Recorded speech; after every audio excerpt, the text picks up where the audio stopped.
fur et à mesure qu'avançait le défilé, on avait l'impression de voir une foule davantage agressive, une foule triste d'avoir perdu quelqu'un qu'elle aimait. Je pense qu'il ne cessera jamais d'être un journaliste. Il est tombé dedans quand il était petit. Tintin, c'était son héros. Si on rentre dans un taxi à l'étranger, c'est rarement des locaux qui sont des taxis. Ah, vous venez d'où? Du Sri Lanka? J'étais au Sri Lanka en telle année.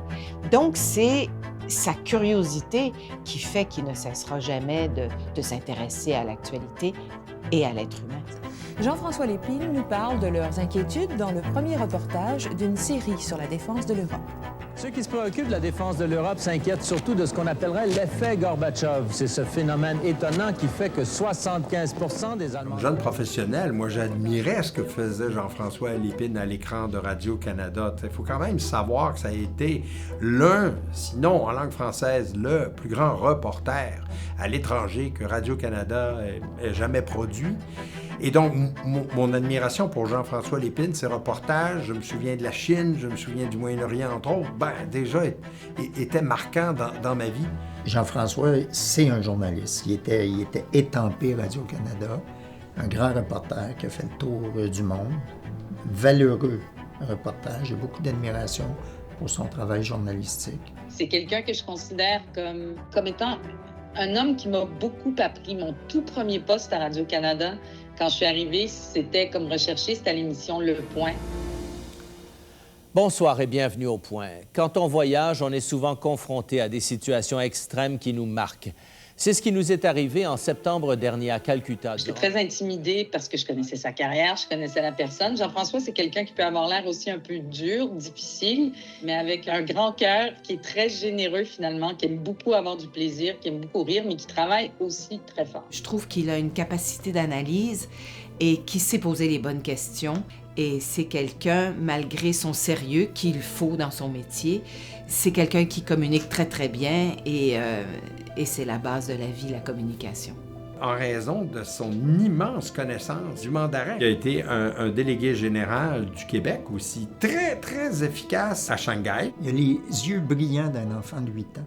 Il veut absolument expliquer et vulgariser pour que tout le monde comprenne les enjeux d'un conflit. Une des entrevues qui a été le plus populaire de l'histoire de Tout le monde en parle, puis qui a été visionnée par, je pense, 1,5 million de personnes, c'est quand on a reçu Jean-François et Céline Galipeau qui sont venus expliquer le début du conflit israélo-palestinien. Fait que c'est important quand un journaliste arrive et qu'au lieu de te parler du haut de sa superbe, il prend toujours le temps d'expliquer à ceux qui n'ont pas suivi depuis le début pourquoi ça existe. Mais très tôt, l'armée est revenue avec des renforts. Soudainement, nous nous trouvions pris au milieu de la bataille. On ne sait jamais ce qu'on va trouver sur le terrain. Moi, c'est toujours ma grande angoisse. Puis je pense que Jean-François, qui a énormément d'expérience et qui l'a fait pendant des années, on a toujours ce sentiment-là quand même de se lancer un peu dans le vide. L'armée israélienne prétend que ce soldat visait en fait des manifestants autour de nous. Mais la place était déserte lorsque la balle de caoutchouc m'a atteint la jambe. Parce que le terrain change continuellement et on ne sait pas dans quel état on va le retrouver par rapport à une visite précédente. Donc oui, il y a un peu de ça aussi. C'est l'aventure. C'était la 3e fois qu'un journaliste était blessé par balle dans les territoires occupés. Mais à la clinique des Nations Unies, ce n'était qu'une blessure routinière. D'autres ont fait du journalisme international avant lui, mais Jean-François a toujours eu cette capacité d'aller derrière la nouvelle pour nous expliquer comment les acteurs de cette scène internationale œuvraient. Et il le faisait de manière exemplaire. Ce qui va se passer au cours des prochaines... Jean-François, j'aimerais te dire que c'est moi qui me sens honorée qu'on ait pensé à moi, qu'on m'ait demandé de venir témoigner de la personne que tu es. Tu m'as vu grandir, tu m'as aidé à grandir. Alors, je suis très contente d'être là aujourd'hui pour parler un peu de toi. Salut mon Pops, c'est de notre part, à Jules et moi, qu'on te félicite pour ton doctorat honoris causa de l'Université du Québec à Chicoutimi. C'est amplement mérité. On t'admire, on t'aime, on t'embrasse. Profite bien de cette journée. Cher Jean-François, permets-moi de t'exprimer toute ma reconnaissance pour ce que tu as fait, non seulement pour le Québec, mais pour la chère Raoul d'Endurant que tu as côtoyé pendant tant d'années. Bravo, papi! Bravo, papa! On est super fiers de toi. C'est un super honneur qui t'est accordé. Jean-François, tu sais à quel point je suis fière de toi et cet honneur, tu l'as amplement mérité.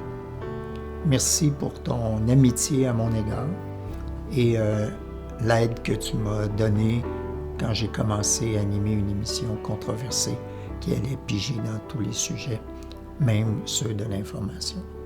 Je te salue, mon ami. Ici Jean-François Lépine, à la frontière des deux Allemagnes. Ici Mireille Desglin, à Montréal. Ici Marie-Ève Bédard, Radio-Canada, Istanbul. Ici Charles-Philippe David, directement de l'UQAM à Montréal. Ici Sophie Lépine et Alexandre au Caire, en Égypte. Ici Guy Lepage, en Afghanistan. Ici Félix Lépine, à Montréal.